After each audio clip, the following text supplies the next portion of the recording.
For a little while now, I've been thinking about how guitar heroes have been phased out of our pop culture. When I picture the most iconic musical images of the past, I see someone with a guitar. Chuck Berry doing his signature duck walk, the Beatles on Ed Sullivan, Jimi Hendrix burning his guitar, Kurt Cobain on MTV Unplugged. When I look at the landscape of mainstream music today, I don't see these iconic guitar images anymore. And I wonder, will the guitar hero be relegated to another piece of history? And what could possibly have caused this? Popularity comes in waves. Take for example the harpsichord, which was a very popular instrument in Europe between the 15th and 18th centuries that ultimately fell out of the public eye. A more recent example might be the saxophone. It rose to popularity in the early 1900s as an instrument that could project over a loud swing ensemble. It was then adopted by jazz musicians and eventually found a stage in rock and roll. Today the sax is still a badass instrument, but its appeal is much more niche. This is largely in part to the advent of the electric guitar, which took over as the cool instrument on the block. Things come in trends and nothing lasts forever. I find it interesting to observe the way that music has evolved over time.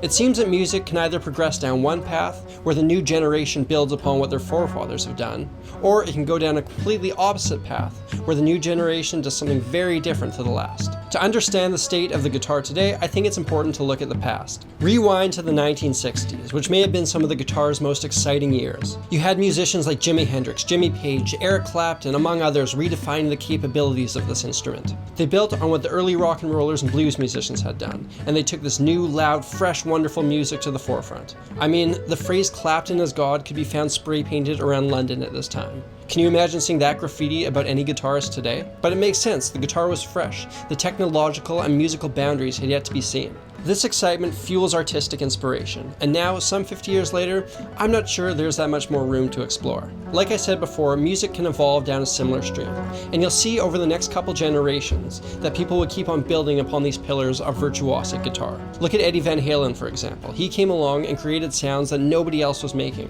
which laid the foundation for what we now see as shred guitar. And then the 1980s rolls around, and listen to some of those guitar solos. This might be the epitome of iconic, and this might be where the guitar hero reaches his peak. A dude with massive hair shredding the most epic guitar solo over a huge power ballad. But where do you go from there?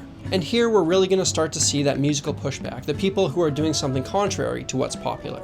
Though this has happened before, it didn't quite hit the mainstream like it did in the 90s. In the past, the punk movement was very much a reaction to the commercialization of arena rock in the 70s. But I don't really see punk as having a huge impact on the mainstream visibility of the guitar. That begins to change in the 1990s. By no means does the guitar suddenly disappear, but if you look at trends, this seems to be where the downfall begins. Hip-hop was slowly taking over, and the technology used to produce music made it so that the sound of computers was becoming more and more prevalent. Another thing is, the barriers of entry for the generation discovering guitar in the 1980s was very high. I want to take a second and look at an idea that's very important in understanding the evolution of music.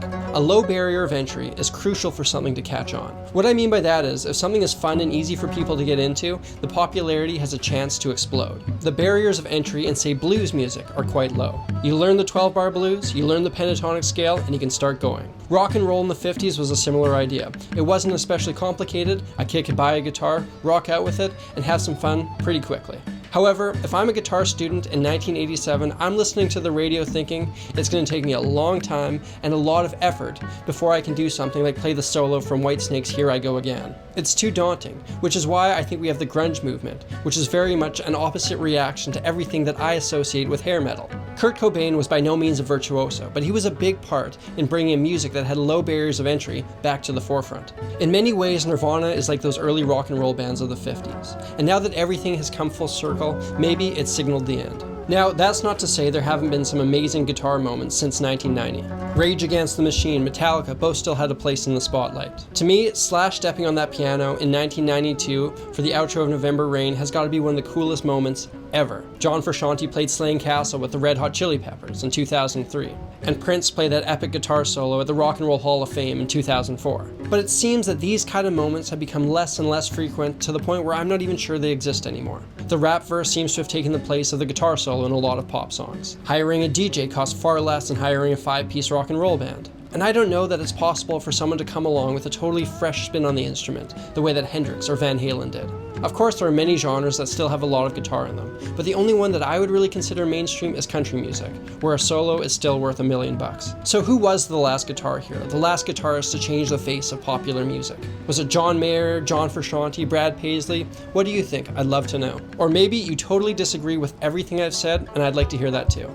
I think the future of guitar is a niche market similar to the saxophone. I'm personally okay with that. Places like YouTube have made it possible for those kind of communities to thrive, even if it's not in the top 40. The wonderful thing is, with one click of a mouse, we have access to the greatest guitar moments of all time. As long as kids out there are stumbling across footage of Hendrix live at Woodstock, Stevie Ray Vaughan on Austin City Limits, Blink-182 on the MTV Music Awards, there will always be another generation of guitarists.